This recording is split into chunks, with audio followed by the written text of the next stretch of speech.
0.15 BTC could provide more long-term flexibility than a $300,000 annuity, only under a hypothetical high-growth scenario. The annuity buys longevity-protected income, while Bitcoin preserves liquidity and upside at the cost of volatility, uncertainty, and no guaranteed paycheck. What if the retirement decision that looks conservative is actually a decision to trade away flexibility? Imagine two people turning 60. One commits $300,000 to a single life immediate annuity and receives a paycheck for life. The other holds just 0.15 Bitcoin. Today, that Bitcoin is worth less than $10,000. On the surface, this is not a contest. It is a guaranteed income product versus a volatile digital asset. But now change one variable: time. What if Bitcoin eventually reaches a price at which 0.15 BTC is worth $300,000? The comparison changes from which asset is bigger to what kind of retirement problem is each one solving. One protects against outliving money, the other preserves liquidity and upside, but offers no paycheck, no floor, and no promise.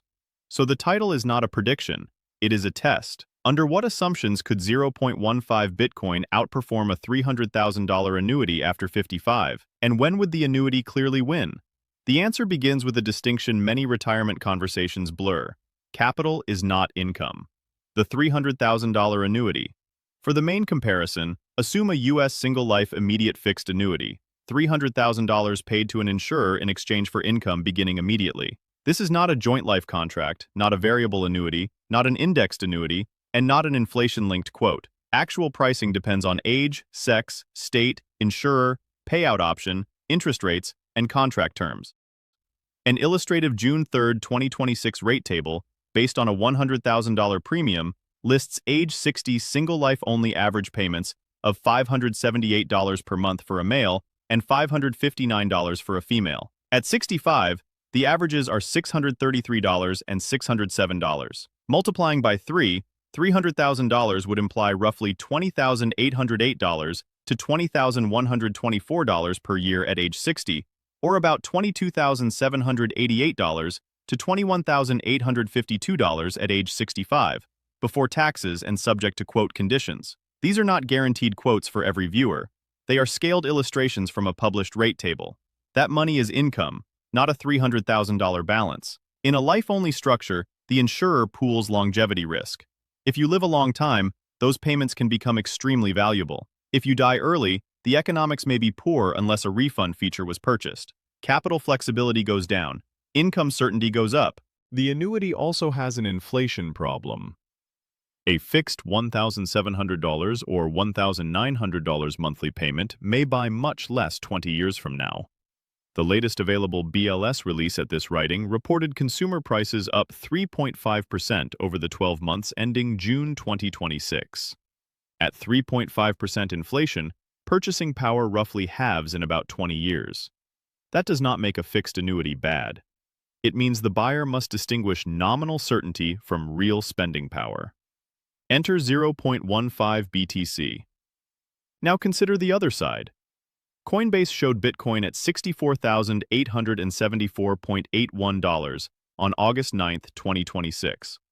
At that price, 0.15 BTC equals $9,731.22. That is about half of 1 year of the illustrative age 60 annuity income. Not a substitute for the annuity, and not remotely equivalent capital today. The important question is whether a small position can compound, or collapse, over retirement. Bitcoin has a protocol-capped supply of 21 million coins, and U.S. spot Bitcoin products were approved in January 2024.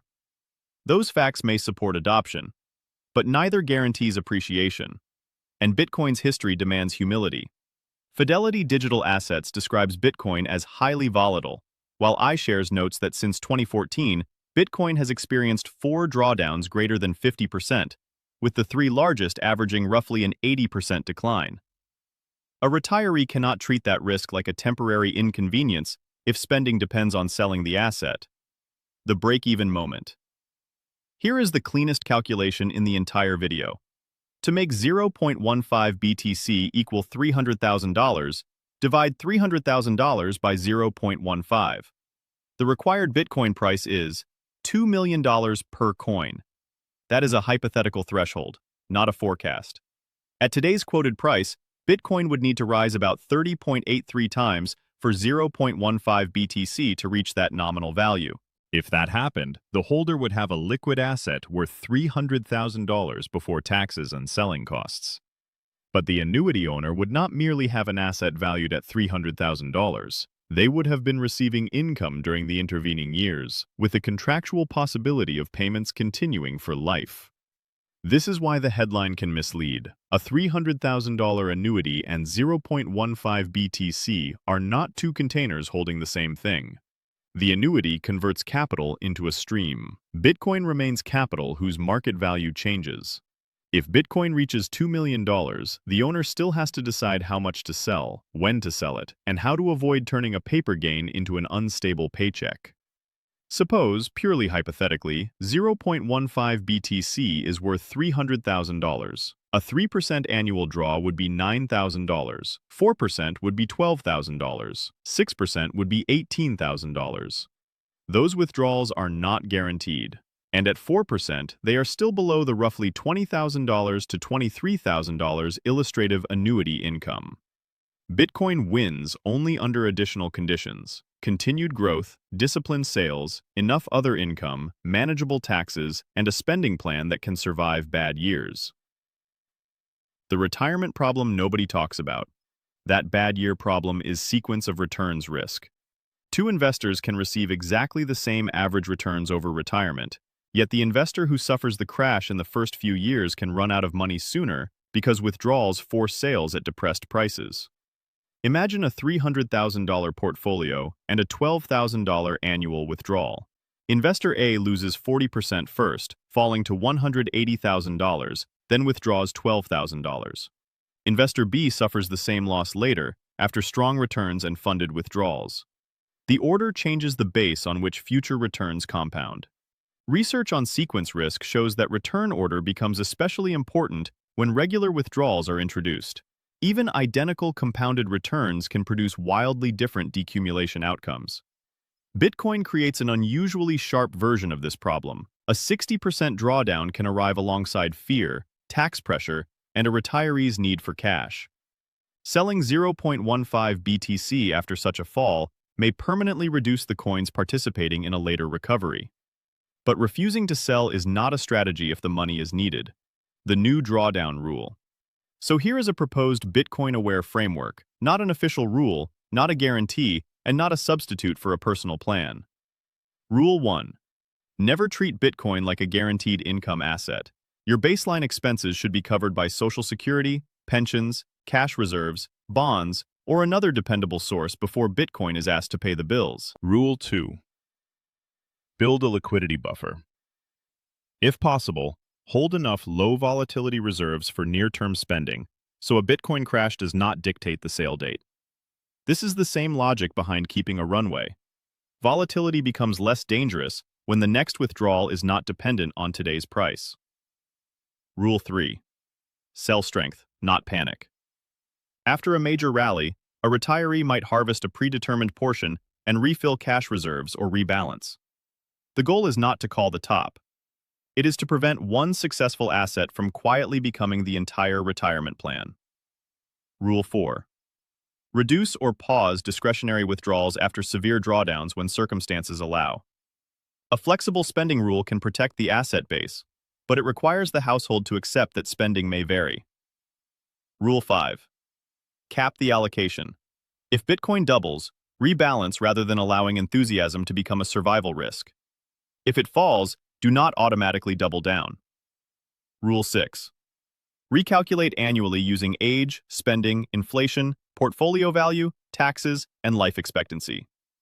The SSA's 2021 table shows average remaining life expectancy at 60 of 20.41 years for males and 23.65 for females. At 65, 16.95 and 19.75. These are population averages, but they show why a 55-year-old needs a longer runway than a 65-year-old. The annuity wins when... The annuity may be better when the primary fear is outliving money. Someone with limited Social Security, no pension, low drawdown tolerance, or a family history of longevity may value a contractual paycheck more than upside. It can reduce dependence on market prices and the temptation to sell during a crash. It may also win psychologically. A retiree who cannot sleep through a 50% Bitcoin decline should not build a plan requiring emotional discipline every week. An inflation-linked annuity may address the fixed payment problem better, although it may cost more or pay less initially. Taxes matter. The IRS treats digital assets as property and generally requires reporting sales or other dispositions, including basis and gain or loss. IRS Publication 575 explains that annuity taxation depends on the contract and account type, with part of a payment potentially representing tax-free recovery of cost and the remainder taxable. Jurisdiction and timing can change the result. This is education, not tax advice.